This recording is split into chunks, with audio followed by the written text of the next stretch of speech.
Hello dear, good evening everyone. Welcome to class read for job by SK ma'am. आप लोग को स्वागत है क्लास में।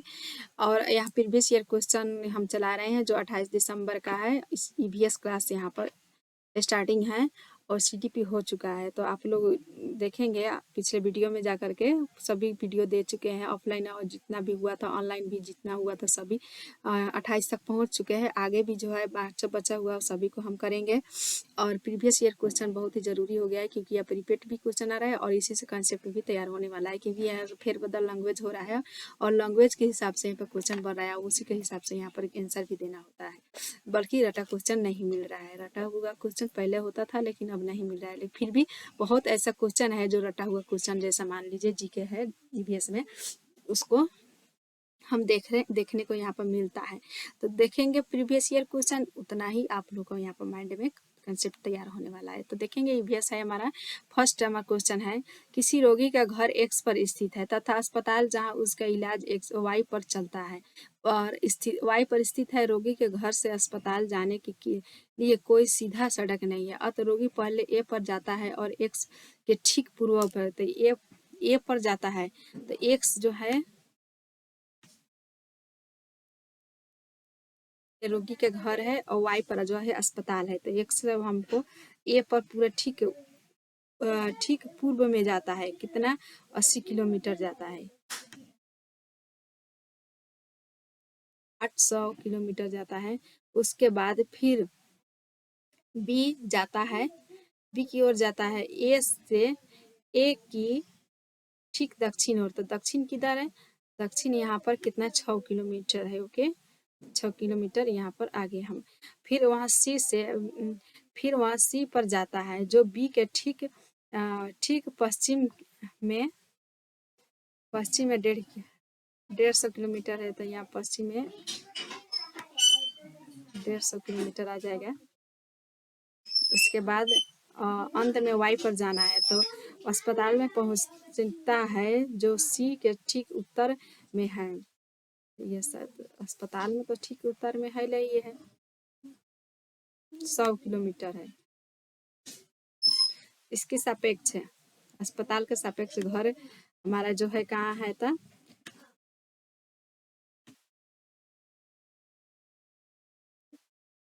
इस तरह से देखेंगे तो हमारा क्वेश्चन जो है इसको यहाँ पर है। ये फिर उत्तर पश्चिम, पूर्व पश्चिम, उत्तर दक्षिण है। ये हमारा मैप द्वारा क्वेश्चन बना है और आंसर हमारा उत्तर पश्चिम हो जाएगा।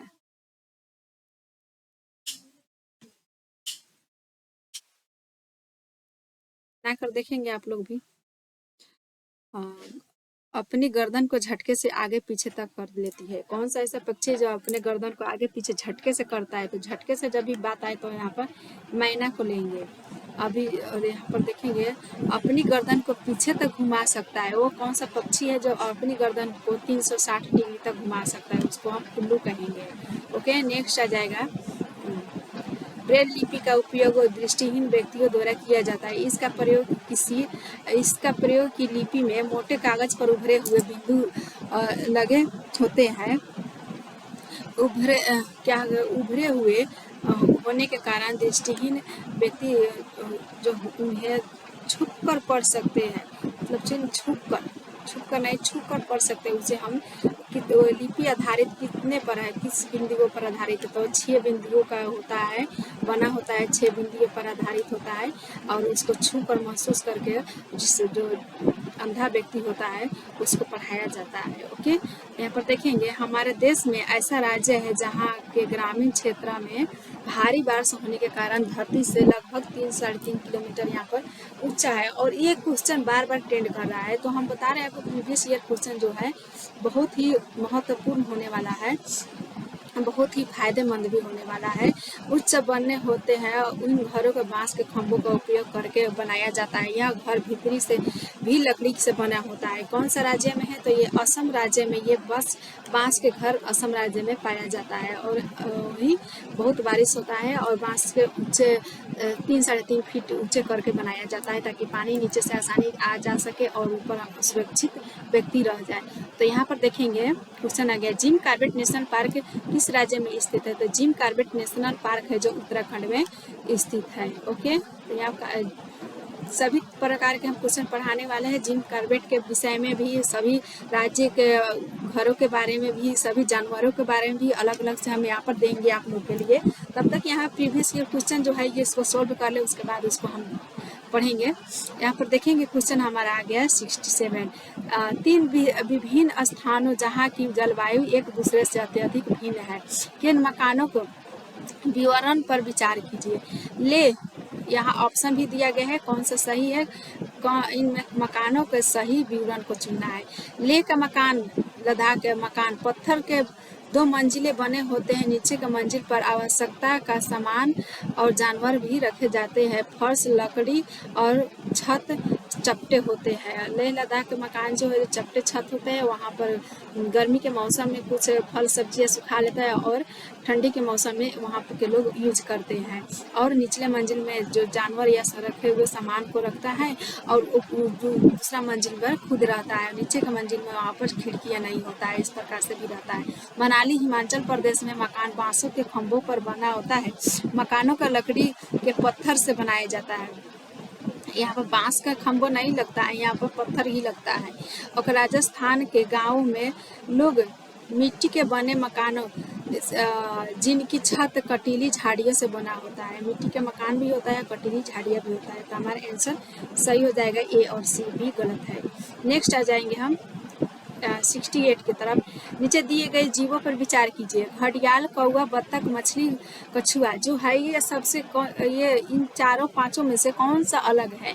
तो कछुआ है जो पानी में भी रहता है और स्थल पर भी रहता है। मछली भी स्थल पानी में रहता है। कौवा उड़ता है, घड़ियाल भी पानी में रहता है। इस सबसे अलग कौन हो गया था?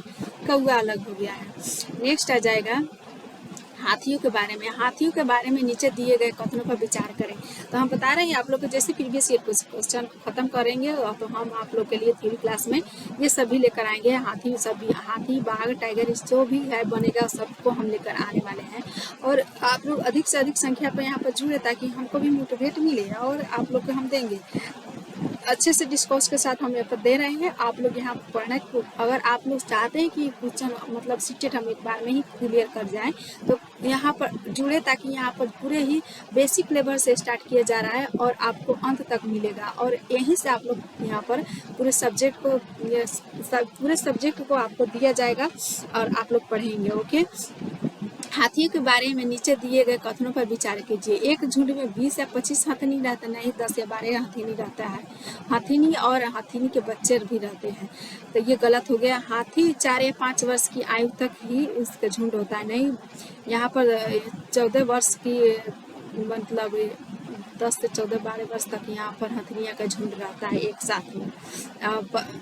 तो ये भी गलत हो जाएगा।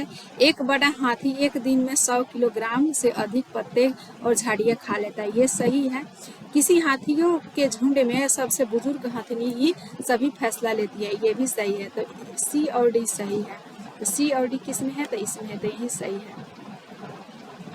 नेक्स्ट आ जाएगा क्वेश्चन हमारा, बिहार के लोगों के लिए मधुमक्खी पालन आरंभ करने की सर्वश्रेष्ठ अवधि है। ये भी जितना क्वेश्चन बन रहा है बहुत ही यहाँ बेसिक है और बहुत ही यहाँ रिपीट हो रहा है, जिसे आप लोग जितना बार भी रिपीट करेंगे ना उतना बार आपको माइंड में जाकर बैठेगा और आप लोग एग्जाम हॉल में देरी नहीं होगा, क्वेश्चन आते ही आप लोग सोल्व कर लेंगे।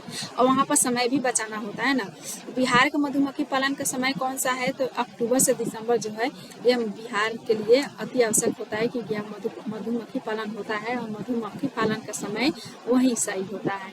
ओके, किसी पर्यटन ने उडुपी से सूरत जाने के लिए 16/10/2021 को ट्रेन से डिब्बे में प्रवेश किया। यह ट्रेन उडुपी से 20 बजे चली और अगले दिन अर्थात 17/10/2021 16:20 सूरत पहुंची।